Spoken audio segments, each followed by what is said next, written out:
Welcome back to Business Bootcamp Lightning Launch Series. This is episode 2, the entrepreneur mindset. Hi, I'm Giselle Achecar.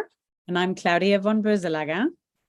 And we are your hosts on your journey to entrepreneurial success. So last week, we talked about your why, and your success work was to write down your idea and clarify your purpose. So hopefully you had a great time doing that, that little brainstorm. I hope you're feeling a little bit inspired. Celebrate that. Celebrate every little tiny little step in this journey. And now that you've written down your idea, let's chat about an essential element for long-term success. It's the entrepreneur mindset. Yes, mindset. Mindset is everything. Don't forget to subscribe to this channel so you don't miss a single episode. So let's jump into a story that I have for you today to learn from my mistakes of the wrong entrepreneur mindset. And I call it the self-talk filter. I am a born perfectionist, and starting my career in investment banking where everything had to be uber perfect, it really just honed in on that skill. Except in entrepreneurialism, it's so important to be taking action and just to be growing forward. And I would spend so much time beating myself up and thinking, oh, I could have done that better, or reflecting on what didn't work very well and the mistakes that I made. Or once I've achieved a goal, I would directly go on to focusing on what I need to do next. And I totally forgot to celebrate most things. What I've learned, well, you have to be your biggest cheerleader. You have to rewire those neural pathways to look for what was great and that where the opportunities are and what is going right as well. And see any failure that does come up, because trust me, it's going to come up. See any failure as an opportunity to learn and grow. And I really love the Edison quote for this.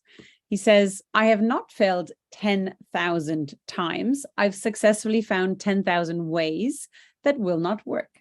So rewiring that neural pathway is super important. Be your biggest cheerleader and look for what's going really well and celebrate that.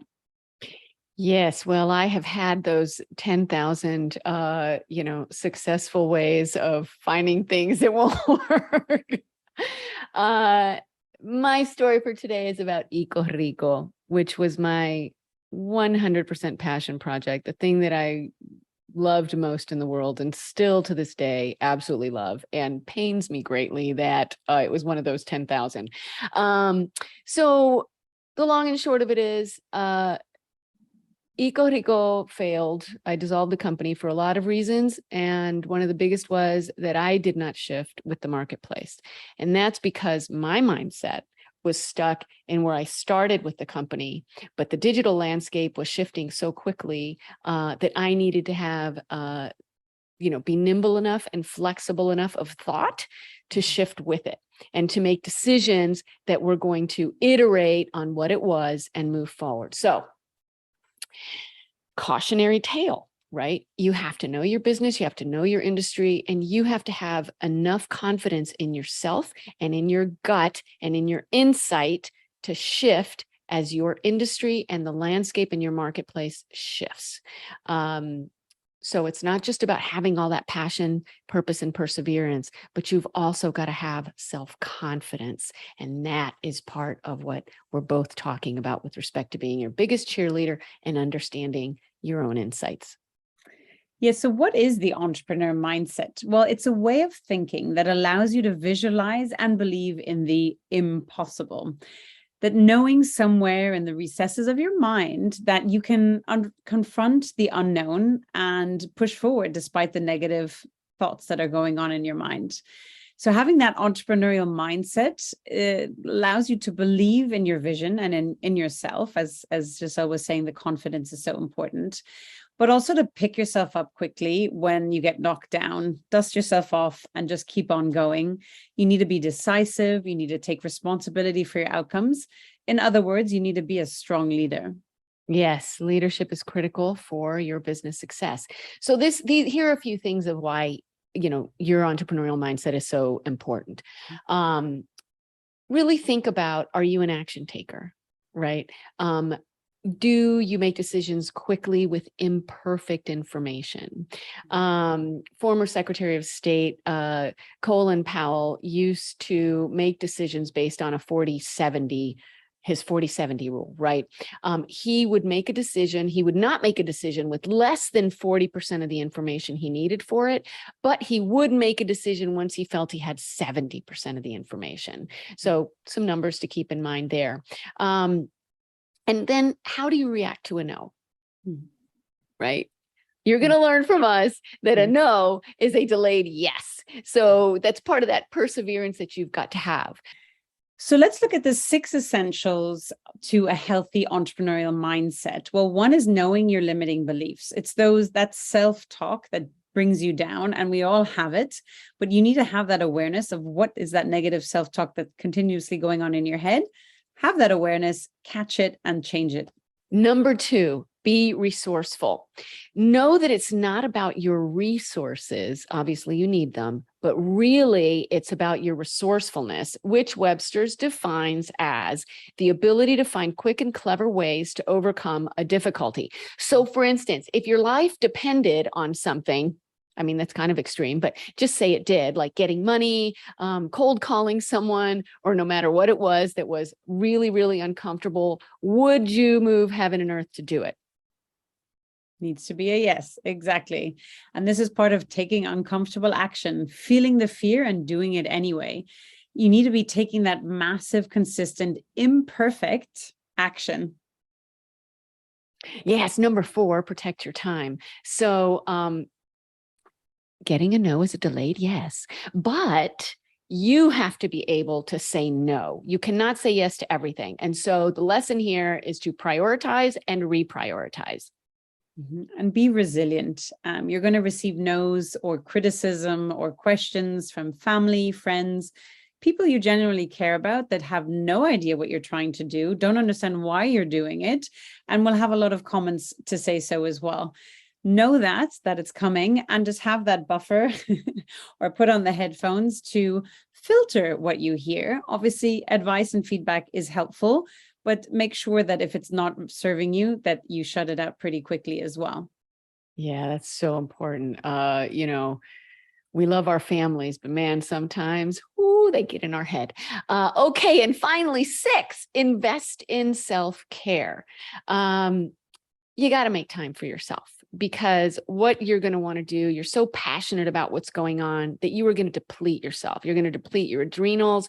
You're going to become completely a miserable ogre to everybody around you and to yourself. And you don't want to do that. So schedule time for yourself, get some sleep. Very, very important. Eat well, get some exercise, go out in the sunshine, see the light of day, but definitely take care of you. Super important. Yeah. So what is your success work from Giselle and I this week? Well, really think about, what are your limiting beliefs? What belief systems do you have that are holding you back? What is that self-talk? Write it down, because when you see it in black and white, you can address it much easier. And also, what we would really love you to try as well is replacing some of the wording that you're using that is bringing you down. And I think one really great example of this is the have tos. What I mean by that? Well, I have to get up. I have to brush my teeth. I have to go to work. I have to take care of my kids. I have to go to the gym. It all feels so heavy and difficult and challenging, right? Well, what if you replace the word have to with get to? I get to get up. I get to go to work. I get to take care of my kids. I get to go to the gym. Do you feel the difference? There's just a shift that takes place when you do that as well. And it's just such a perfect example of how quickly you can change the mindset, you can change the energy around you so that you can be at your best every day. So we challenge you to try it out for today or for the next week. Erase the word have to with get to. And then we also want you to think about how much you should yourself. I should do this. I should have done that. Blah, blah, blah. All of these things are part of a mentality that puts a block on you up leveling. So here we go. Here's the short recap for everything you learned this week. You learned what an entrepreneur mindset is and why it's important. You have learned the 6 essentials to a healthy entrepreneur mindset, which are: know your limiting beliefs, be resourceful, take uncomfortable action, protect your time, be resilient, and invest in self-care. You also have your success work, which is to identify your limiting beliefs and then to think about all those times where you think you have to do something, but you wonderfully get to do it. And then you're going to scrap should from your vocabulary. All right. So in our session next week, get excited because we are going to be digging into branding as your foundation for success, which drops in 1 week's time. Oh, make sure to subscribe to our channel. Share with your family and all the people, your colleagues, et cetera, who you think would be really, they would love to learn from us.